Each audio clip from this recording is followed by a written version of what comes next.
కొట్టిందని బాధపడకురా, నీ కొరకే కొట్టింది. నువ్వు చదువుకుంటే పెద్దగైనాక పెద్ద ఆఫీసర్ అవుతావని అమ్మ ఆశ, అంతే. నేనేం చేయాలి నాన్న? నీ ఎంత చదివినా నాకు చదవలేదు. చదువు వస్తలేదా? ఎందుకురా? ఏమో నాన్న, నాకు గుర్తుంటలేదు. గుర్తుంటే లేదా? ఈ ముచ్చట నాకు ముందు చెప్పాలి కదా నాన్న.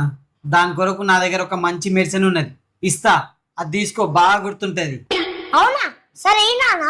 ఉండు, ఇప్పుడే వెళ్ళి తీసుకొస్తా.